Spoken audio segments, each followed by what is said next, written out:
Good hello everybody, it is I, the Lewis Vlogs on YouTube. Now, I haven't posted a video up in quite a while, yeah, I know.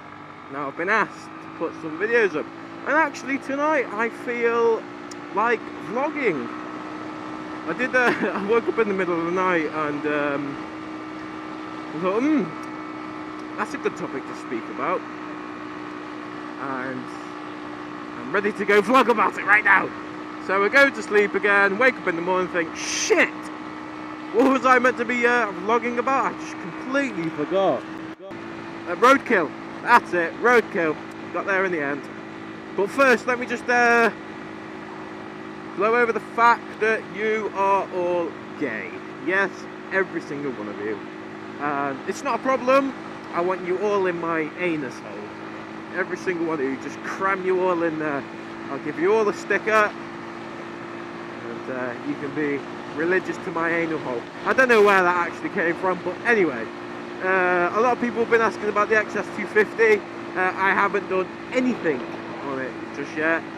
I have got the thing turning over. I've got videos of it, but I just really need to get my head together. I just need to get a couple of things done and paid for, and then I can start putting money into the bike. It's going to happen soon. Also, my CG125 is coming up to 35,000 miles, which for a 125 is pretty spectacular. And I want to give it some love. I'm going to give it a good clean and polish to sort out the rust on the handlebars, sort out the exhaust, and then chrome that up again. And I'm going to replace the piston. That's right, I'm going to replace the piston. See, that is such a bad bit of driving there, sir.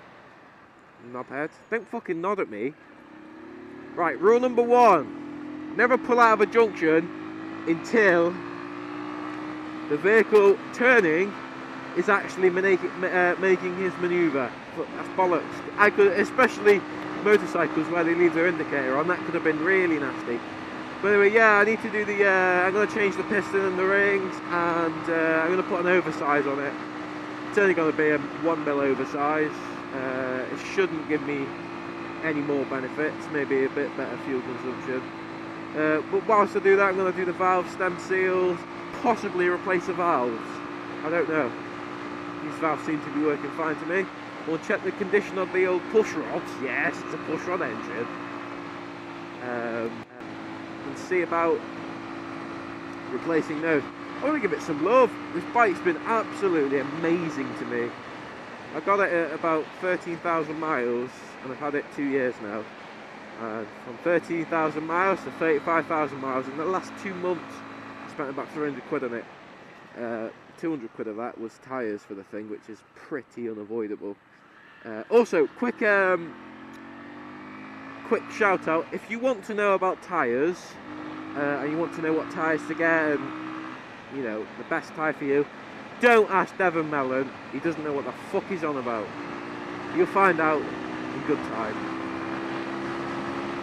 Yeah, and another 100 quid on parts for the headstock bearing, which is another wearable part, so it's lasted this long.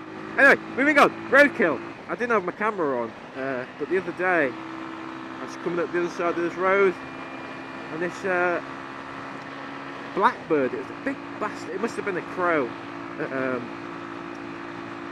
What do you call them? Jackdaw. It was a jackdaw. It straight under my headlight, and it got kind of stuck under my headlight in between my other lights. And as I slowed down, it fell out and kind of rolled off to the edge. And I thought, do I be an arsehole and just leave it, or shall I turn around and try and help the little guy out? Being me, I got the little bastard, took him home and ate the fucker. Yeah, end of story. Next bit. No, I picked him up. He was really shocked. He was still alive, poor little bastard. I checked over his wings and checked his legs, and you know, he had no. Oh shit! Fucking hell, man. Whew. Anyway, and he was fine. He just seemed shocked, so I sat with him for a little bit. Kind of just stroked him, I guess. Then he seemed to perk up a bit, and I put him on a branch, and he sat there for a good 5 minutes, and I watched him, and he just took off and flew away. I mean, jackdaws, they are such a clever bird. You know, they can communicate. This guy's always up here for some reason. I'm going to wave to him. Always. He always parks here. I don't know why he parks there. Every single time. Now I thought, what happens? What would have happened in that situation when I was just ridden off and, you know, the poor bird was alive and I just left it lying on the ground? Would it have survived? Now, I'm not into killing things. The only reason I'll kill a thing is to eat it.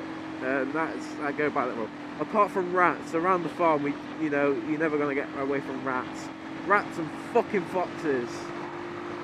And that's the only two I shoot. Now, I know you guys, most of you guys who watch this don't actually live in the country and think fox hunting is a very cruel sport. It is cruel, but foxes around here are vermin. They are a vermin animal. And for the big people in London, the government, David Cameron, eat shit, cockhole, to say, oh, ban fox hunting, it's cruel. You're a dick. So much of our livestock has gone now due to foxes. And they will get any anywhere. You know, you put them in the barns. The barns are pretty, unenterable by humans and, you know, the sheep and things, and even chickens. But foxes, they will find a way in. And yeah, they're just creating havoc for us. So, you know, as cruel as it sounds, yeah, I do have to go out and kill the fuckers and kill them. You know, it's just part of the game. That's it. That is it. Hopefully I don't get any hate on this comment. If you want to see what foxes do, if you go back on my channel, I think it's Foxes Kill Geese or I Kill Foxes video. If you want to watch that, you can see me shooting some foxes. Did I shoot some or maybe not? I can't remember. But yeah, that's kind of what I do.